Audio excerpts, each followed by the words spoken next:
की खबर से डर गए। मैं खुलेआम कहता हूं, मैं दुनिया में किसी से डरता नहीं, डरता हूं तो सिर्फ अल्लाह से डरता हूं, और मैं किसी की मेहरबानी पर देश में नहीं रहता हूं, मैं अल्लाह की मेहरबानी पर देश में रहता हूं।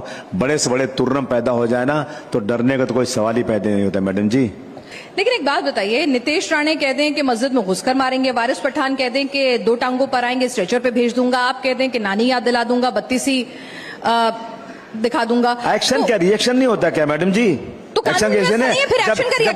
जब गुजरात में वाकया हुआ था, ट्रेन जली थी, तो कहा था नरेंद्र मोदी साहब ने कि जो फसाद हो रहा है ये एक्शन के रिएक्शन है। जब मुंबई के अंदर फसाद हुआ था 92-93 के अंदर, तो राधाबाई चाल में कहा गया था कि मुसलमानों ने राधाबाई चाल को बंद करके लोगों को जला दिया, लेकिन जब श्री कृष्णा की रिपोर्ट आई तो कहा नहीं, ये मुसलमानों को लेना देना नहीं, ये तो बिल्डर का है। तो ठाकरे साहब ने कहा था ये एक्शन का रिएक्शन है। अगर मैं आप कभी आप गाली मारू झाड़ तो आप मुझे छोड़ देंगे क्या? अगर आपकी ताकत है तो आप मुझे मारेंगे। एक्शन का रिएक्शन होता है। कुछ लोग हाथ से कर लेते हैं, ताकत से करते हैं, कुछ जबान से कर लेते हैं। तो आप जबान से डराएंगे और ताकत से भी डराएंगे। एक्शन का रिएक्शन होता है। ठहरे हुए पानी में पत्थर मारोगे तो लहरें टकरा के जाके दीवार से टकराएंगे मैडम। एक्शन का रिएक्शन हमेशा होता है। तो फिर पुलिस क्या करेगी, कोर्ट क्या करेगा? पुलिस कुछ नहीं कर रही। पुलिस तो जो है ना, सरकार जो कहती है वही कर रही है, सरकार के कहने पे काम करती है। पुलिस सुनती नहीं, इंसाफ नहीं हो रहा है, इसीलिए तो देश की हालत होते जा रहे हैं। तो यानी जब आप होम मिनिस्टर बनेंगे और फिर जब किस किस को नानी याद दिलाएंगे, फिर आपके कहने पे चलेगी?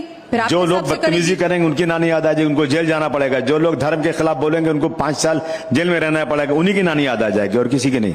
कोई नाम है, लिस्ट बनाई हुई है कोई? नाम लेने से 40 दिन तक जबान नापाक हो जाती है। साधु संत को हुजूर सल्लल्लाहु अलैहि वसल्लम के खिलाफ बोल रहे हैं और हमारे मुख्यमंत्री उसके बगल में खड़े हुए कहते हैं कि इनके ये हम आपके साथ हैं, आपका कुछ नहीं होगा। ये कोई कानून है क्या? अगर आप किसी हुजूर सल्लल्लाहु अलैहि वसल्लम कहते हैं दुनिया में जितने लोग हैं एहतराम के काबिल, दुनिया में जितने लोग हैं एहतराम के काबिल, मैं सबको मानता हूं मगर मुस्तफा के बाद। अगर ऐसे लोगों के खिलाफ कोई जबान दराजी करेगा तो उसको जेल नहीं जाना चाहिए। मैंने एक नहीं 550 मीटिंगें किया है और कहा है मुसलमानों से, अगर तुम सही मुसलमान हो ना तो तुम, हुजूर सल्लल्लाहु अलैहि वसल्लम ने कहा कि तुम्हारा पड़ोसी अगर भूखा है, तुमने खाना खा लिया तो तुम मुसलमान नहीं हो। ऐ मुसलमानों, जाकर हिंदू भाइयों से महल्लों में कह दो कि आधी रात को खून की जरूरत पड़ेगी, किसी हिंदू को मत बुलाना, मुसलमान अपने बदन का खून देकर तुम्हारी रक्षा करेगा। ये मैंने एक बार नहीं 50 बार कहा है और आज भी कह रहा हूं। अभी वोट जिहाद क्या होता है, जरा आप भी समझा दीजिए हमें। जिहाद जो है ना एक बहुत ही रिस्पेक्टेड लफ्ज है।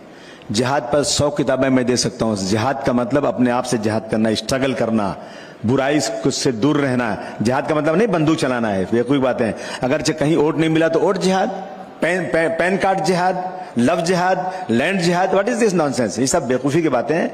ये लोग जो है ना सिर्फ और सिर्फ जिहाद एक मुस्लिम लफ्ज है, उर्दू का लफ्ज है, इसको लेकर हमारे गैर मुस्लिम भाइयों में एक जबरदस्ती की जो है ना जो है गलत फहमी पैदा करना चाहते हैं। जिहाद का मतलब बिल्कुल लड़ाई झगड़ा नहीं होता है। जिहाद का मतलब मैं अपनी बुराई से अपने को जिहाद कर रहा हूं, मैं स्ट्रगल कर रहा हूं, मैं ये जिहाद है। ये अगर कहीं वोट नहीं मिला तो वोट जिहाद हो गया। अगर आपने अच्छा काम किया होता, हमने किसको वोट दिया पता है आपको? उद्धव ठाकरे साहब को वोट दिया, जबकि शिवसेना से मुस्लिम लोग बहुत दूर रहते थे, पहले सांप्रदायिकता मानी जाती थी। लेकिन जब उन्होंने कहा मैं 30 साल तक मैंने गलती किया कि मैं बीजेपी के साथ था, मैं अब अपना प्रायश्चित करके मैं सेकुलर पार्टियों के साथ आता हूं। आप मुंबई में हर जगह से हारते हो गए, लेकिन जहां मैं माइनॉरिटी को वोट थे वहां से चुनकर आ गए। माइनॉरिटी ने पूरा का पूरा वोट दिया, शिवसेना को वोट दिया। तो ये हम तो सबसे बड़े सेकुलर हैं, हमने कभी ये देखा नहीं कि कौन क्या है। जो शख्स भी इस देश में डॉक्टर भीमराव अंबेडकर साहब के संविधान को मानेगा, मुसलमान उसके साथ खड़ा रहेगा, उसको वोट जरूर देगा। नफरत की राजनीति खत्म होना चाहिए। ठीक है। और जब आप कहते हैं कि गणपति जुलूस पर पथराव एक्शन का रिएक्शन है, तो इसे किस कैटेगरी में रखना? अच्छा, मुझे समझा दीजिए ना। मैं कह रहा हूं कि गणपति होगी, मैं मुस्लिम भाई लोग ठंडा शरबत पिलाएंगे, थम्सअप पिलाएंगे, पानी पिलाएंगे और आपके साथ खड़े रहेंगे। लेकिन आप जानबूझ करके मस्जिद के सामने ही खड़े करके वही कहोगे जय सिया राम, जय सिया राम। अरे अजान हो रही है भाई, नमाज होती है ना, तो इमाम साहब नमाज पढ़ाते हैं और पीछे वाले जो खड़े रहते हैं ना उनकी आवाज पर नमाज पढ़ते हैं, और आप वहां पे बम फोड़ोगे, चिल्लाओगे। रास्ते में आप शांति से आ रहे हो, लेकिन मस्जिद के पास आने की बात कर रहे हो और वहां मुसलमान मना कर रहा है कि भाई प्लीज हम आपके भाई हैं, मत कीजिए। तो आप कह रहे हैं मस्जिद बंद कर दो, अजान बंद कर दो, और ऊपर चढ़ करके आप गेरुआ झंडा लगा दोगे, तो फिर क्या होगा? और फिर लड़ाई होगी कि नहीं होगी? ये नहीं, आप तो कह रहे हैं कि हर मस्जिद के बाहर मतलब जुलूस और पटाखे फोड़ने पर बैन लगना चाहिए, कि इस्लाम में कहीं कहा? हाँ, मेरा कहना है बिल्कुल बैन होना चाहिए। मंदिर हो या मस्जिद हो, उसके सामने जाकर किसी को तमाशा करने की जरूरत नहीं। पूरा सड़क पड़ा करिए ना आप आराम से। पर ये मैं दावे से कहता हूं, अगर मस्जिद के सामने मेरे जो गणपति लेके चले वो खाली ये कहते हैं कि मेरे मुसलमान भाइयों की मस्जिद, थोड़ा सा पटाखा मत फोड़ना, वो मस्जिद का आदमी आकर आपको ठंडा पानी पिलाएगा और आपको फूलों का हार देगा, आपका स्वागत करेगा। आप क्यों नफरत करना चाहते हैं? नफरत क्यों कि बाजार क्यों गर्म कर रहे हैं? लेकिन रोड पे परमिशन लेते हैं, बाकायदा पुलिस से, अथॉरिटी से अप्रूवल लिया जाता है उसके लिए, प्रोसेशन निकालने के लिए नियम कायदे होते करिए, हैं। आपकी मर्जी करिए, फिर वही होगा जो हो रहा है। होना नहीं अच्छा नहीं, ये झगड़ा लड़ाई होगी, अच्छी बात है क्या झगड़ा लड़ाई? अगर एक मस्जिद की थोड़ा सा रिस्पेक्ट कर देंगे तो लड़ाई झगड़ा नहीं होगी, फिर आपकी मर्जी करिए जो करना है आपको।